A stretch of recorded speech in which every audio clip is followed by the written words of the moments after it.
الحمدللہ رب العالمین والصلاة والسلام علی سید الانبیاء والمرسلین اما بعد فاعوذ باللہ من الشیطان الرجیم بسم اللہ الرحمن الرحیم۔ الحمدللہ الہادی پروگرام میں اس وقت جو ہمارا موضوع چل رہا ہے وہ نکاح اور اس سے متعلقہ امور ہیں۔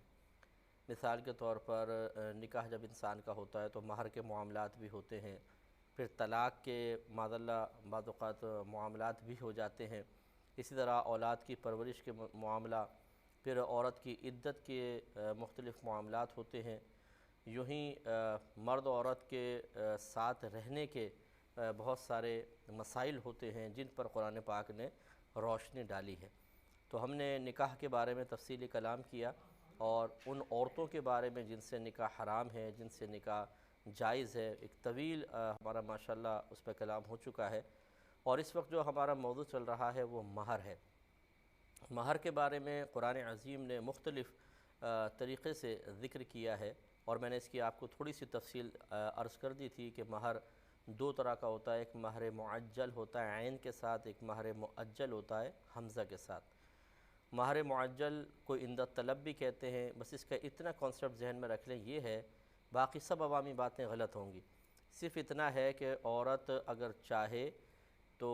جب تک شوہر یہ مہر ادا نہ کرے وہ اپنے آپ کو شوہر سے دور رکھ سکتی ہے، یعنی شوہر کو قریب نہ آنے دے، اور اگر وہ سفر پہ لے جانا چاہتا ہے تو منع کر سکتی ہے۔ چاہے ایسا ہو چکا ہو کہ اس نے اپنی رضامندی سے شوہر سے ابھی مہر طلب نہیں کیا، ان کا تعلق بھی قائم ہو گیا، ایک نہیں بلکہ 100 دفعہ ہو گیا، لیکن 101ویں مرتبہ پھر اگر عورت چاہے تو جب تک شوہر مہر نہ دے اسے روک سکتی ہے اور یہ نافرمان نہیں کہلائے گی۔ تو بس اتنا ہی مہر معجل کا تصور ہے۔ یہ جو لوگ سمجھتے ہیں اور بعض بے وقوف قسم کے کہہ بھی دیتے ہیں کہ جی جب تک مہر ادا نہ کیا جائے شوہر کا بیوی کے قریب جانا ہی گناہ ہے، اور معاذاللہ اگر کوئی اس کے بعد اولاد پیدا ہوگی تو وہ جائز اولاد نہیں ہوگی، یہ بالکل غلط ہے۔ یہ ضرور ہے، بس اتنا ہے جیسے میں نے آپ کو بتایا کہ عورت چاہے تو مہر معجل اگر لکھوایا گیا ہے تو شوہر کو اپنے قریب آنے سے روک سکتی ہے، پہلی مرتبہ بھی روک سکتی ہے، 1000 مرتبہ کے بعد بھی روک سکتی ہے۔ لیکن یہ نہیں ہے کہ اگر عورت خوشی سے خود ہی اجازت دے دے کہ ٹھیک ہے چاہے مہر ابھی دیا ہے نہیں دیا ہے، شوہر سے تعلق قائم ہو سکے، وہ اس کی اجازت دے دے تو یہ تعلق قائم کرنا شوہر کے لیے حرام ہو جائے یا بیوی گناہ گار ہو، ایسا کوئی تصور نہیں ہے۔ دوسرا مہر مؤجل ہوتا ہے حمزہ والا، اور یہ اجل سے نکلا ہے، اجل مینس مدت۔ تو اس میں ایک کوئی بعض اوقات تو مدت مقرر کر لیتے ہیں کہ جی 10 سال بعد دینا ہوگا، 20 سال بعد دینا ہوگا، لیکن ہمارے جو ہندوستان پاکستان کا اکثر عرف ہے، ہمارے ہاں جو ایک طریقہ کار رائج ہے وہ یہ ہے کہ جب یہ مہر مؤجل لکھوایا جاتا ہے تو سب کا ذہن بن چکا ہوتا ہے کہ یا تو خدا نخواستہ ان کے درمیان طلاق ہو جائے تب شوہر سے اس کا مطالبہ کیا جائے گا، یا فریقین میں سے کوئی ایک مر جائے، شوہر کا انتقال ہو جائے تو پھر بیوی کو ملے گا، یعنی پہلے شوہر کے ترکے سے مہر ادا ہوگا، پھر وراثت تقسیم ہوگی، اور اگر بیوی مر گئی تو پہلے شوہر سے مہر لے کر اس عورت کے ترکے میں ملایا جائے گا مال میں، پھر اس عورت کا مال ورثاء میں تقسیم ہوگا۔ ایک آپ کو بتایا تھا ایک مہر مثل ہوتا ہے۔ مہر مثل وہ ہوتا ہے کہ جو یعنی خاندان بنتا ہے باپ کی طرف سے، یاد رکھیں ماں کی طرف سے نہیں، تو لڑکی کے والد صاحب کے خاندان کی جو اکثر عورتوں کا مہر ہو وہ اس بچی کا بھی اگر رکھا جائے تو اس کو مہر مثل کہتے ہیں۔ یہ بعض صورتوں میں ایسا ہوتا ہے کہ مہر مثل لازم ہو جاتا ہے، جیسے مثال کے طور پر کوئی کسی مہر کا ذکر نہیں کیا بالکل، اور نکاح ہو گیا، ایجاب و قبول ہو گیا تو نکاح صحیح ہے، لیکن چونکہ کسی مہر کا ذکر تو تھا نہیں تو اب مہر مثل لازم کر دیں گے کہ دیکھا جائے گا خاندان میں اکثر عورتوں کا مہر کتنا ہوتا ہے، لیکن وہ عورتیں اسی لڑکی کی طرح کی ہوں کیونکہ اگر بیواؤں کی شادی ہوتی ہے کسی خاندان میں تو اکثر بیوہ کا مہر کم ہوتا ہے، کنواری بچی کا زیادہ ہوتا ہے، پھر اگر وہ بچی ذہین بھی ہے، خوبصورت ہے، مالدار ہے تو اور زیادہ مہر ہوگا۔ اس لیے اس بچی کے جتنے اوصاف اس بچی میں موجود ہیں یہی اوصاف خاندان کی عورتوں میں پہلے دیکھے جائیں گے، پھر یہ دیکھا جائے گا کہ ان عورتوں کا کتنا مہر ہے، وہ مہر مثل کہلاتا ہے۔ ایک لفظ اور آپ دیکھیں گے اسے مہر مسمہ کہتے ہیں۔ مہر مسمہ کا مطلب وہ مہر جو مقرر کیا گیا ہو، جو اکثر باہم رضامندی سے طے ہوتا ہے، بھئی کتنا مہر رکھنا ہے، اتنا رکھنا ہے، جو طے ہو گیا اسے کہہ دیتے ہیں مہر مسمہ۔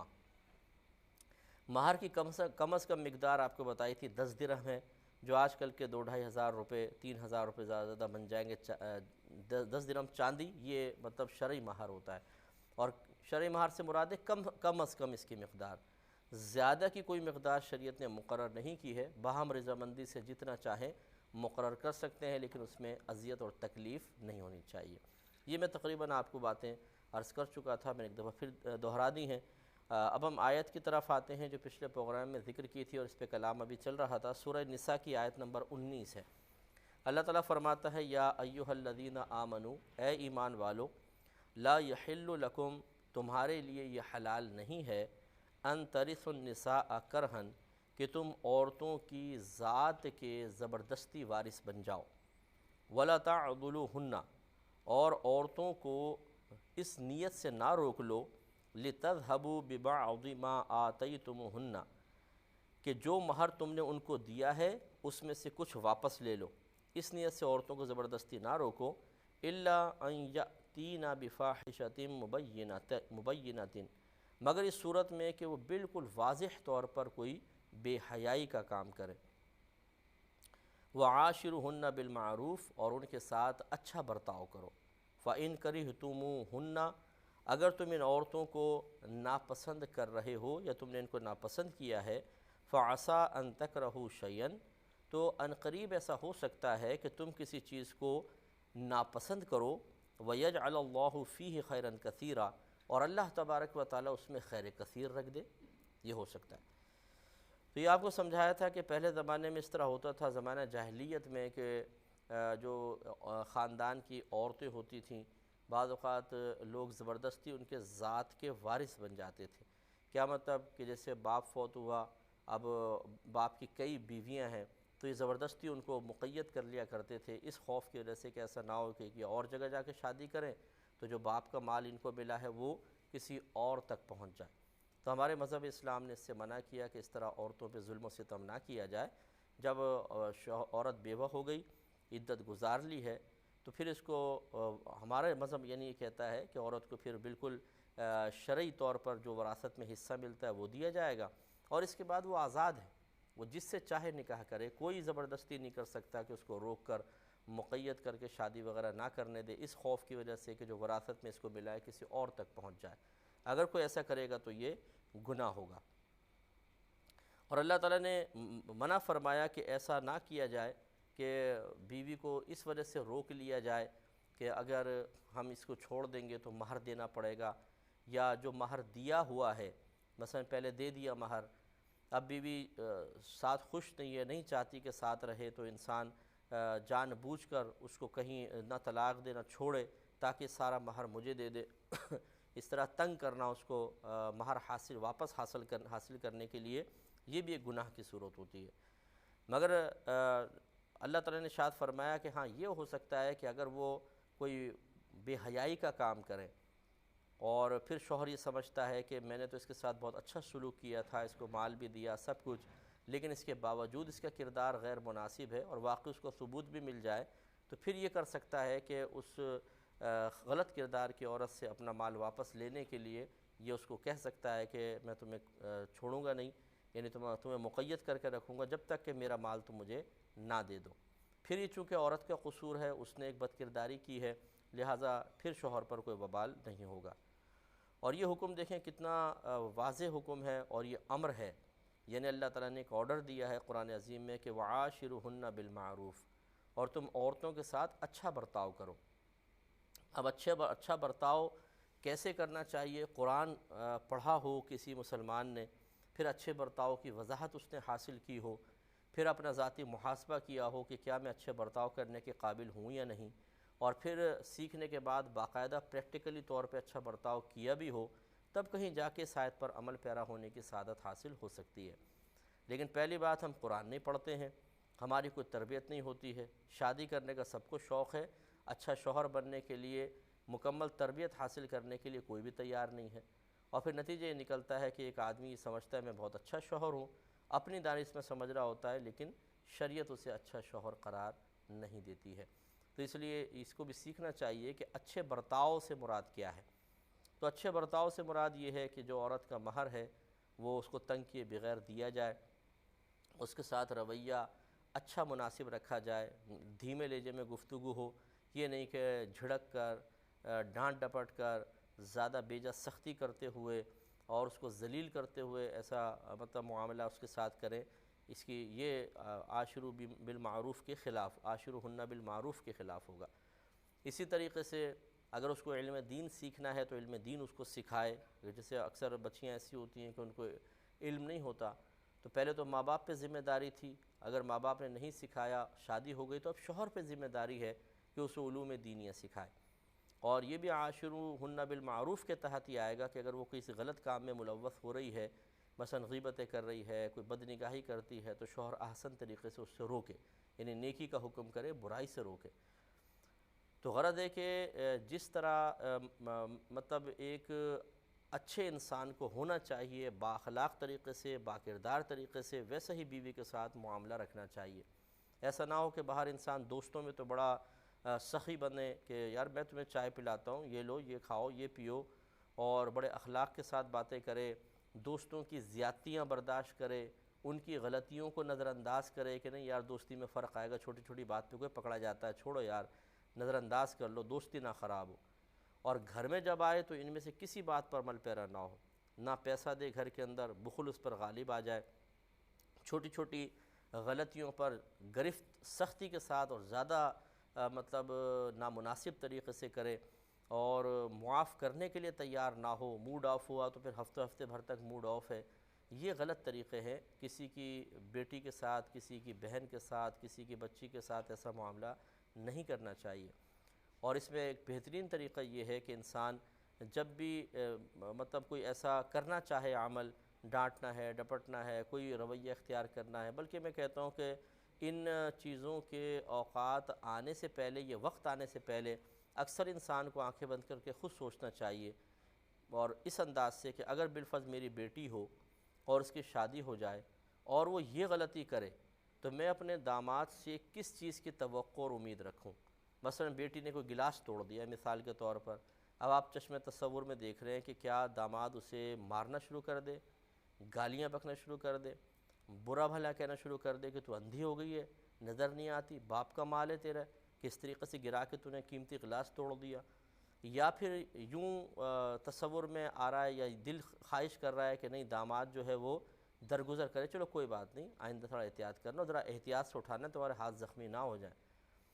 اب جب آدمی سوچے گا، اسی طرح اپنے بہن کو تصور میں لائیں کہ بہن سے گلاس ٹوٹ جائے تو میں بہنوئی سے کس رویے کی توقع اور تمنا کروں گا،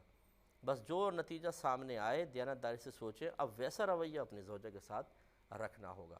ہوتا یہ ہے کہ ہم اپنی بہن کے لیے، اپنی بیٹی کے لیے کچھ اور تصورات رکھتے ہیں، کچھ اور توقعات ہوتی ہیں، اور کسی کی بہن بیٹی کے ساتھ کچھ اور ہوتی ہیں۔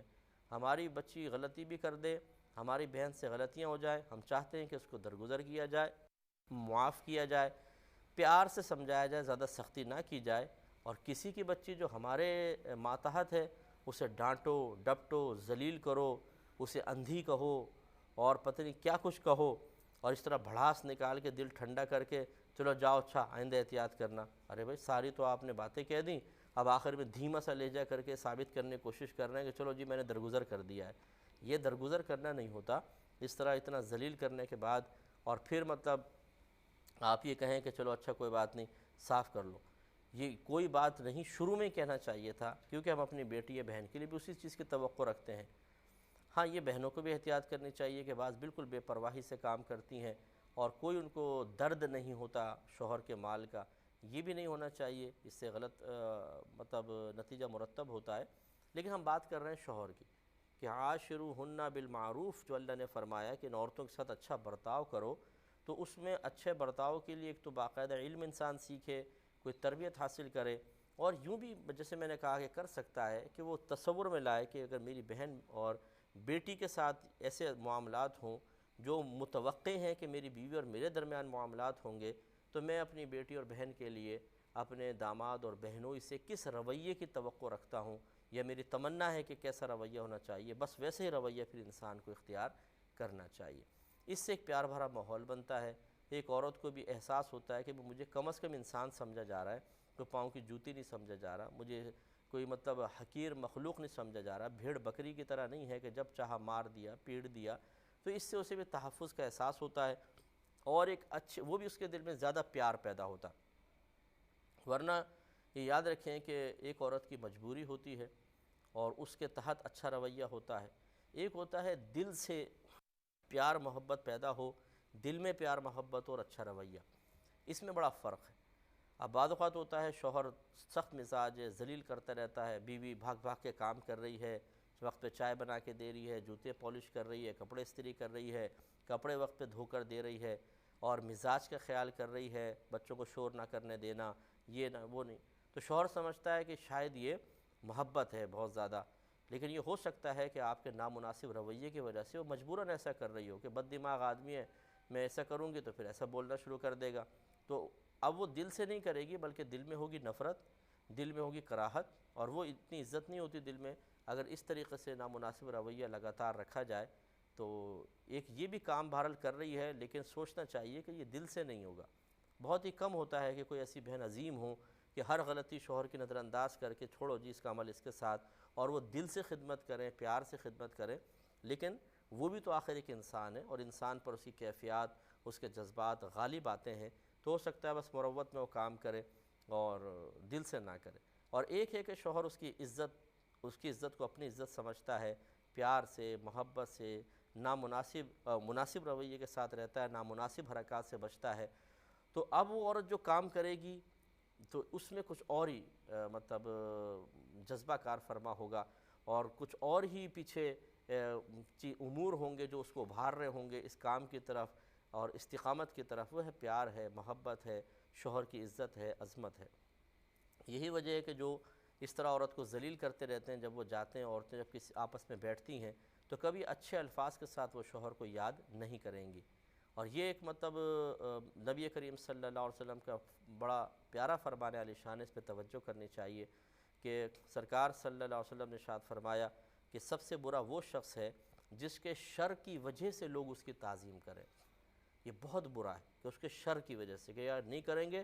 تو یہ فتنے باز ہے، ہمیں تنگ کرے گا اور مسائل پیدا کرے گا۔ تو اسی طرح اگر بیوی سامنے تعظیم کر رہی ہے، عزت والے معاملات کر رہی ہے، لیکن شوہر کے شر اور ظلم سے بچنے کے لیے، تو پھر وہ شوہر اچھا نہیں ہے، وہ برا شوہر ہے۔ اس لیے ذرا سوچنا چاہیے جو ہمارے اگر کوئی دیکھ رہے ہیں ایسے بھائی کہ جو ایک نامناسب رویہ اپنی زوجہ کے ساتھ رکھے ہوئے ہیں، انہیں چاہیے کہ اپنی کیفیت کو، حالت کو بدلے، اپنے رویے کو، اپنے کردار کو بدلے۔ معافی مانگنے میں کوئی بری بات نہیں ہے، معافی مانگیں اور اپنے رویے کو اچھا کریں۔ ایسے ہماری بہنوں کو چاہیے کہ وہ بھی ذرا غور کریں۔ بعض شوہر بہت اچھے ہوتے ہیں، ہر طرح آرام و آسائش کا خیال کرتے ہیں، لیکن ان کے نخرے ختم نہیں ہوتے، اور یہ ہر روز نیا ایک ڈرامہ کر کے بیٹھی ہوتی ہیں، شوہر کو ٹارچر کرنا، تنگ کرنا، یہ بھی غیر مناسب ہے کہ اچھے آدمی آپ کو ملا ہے تو اس کی قدر کریں۔ اللہ تعالیٰ سمجھ کی توفیق عطا فرمائے، آمین۔ وآخر دعوانا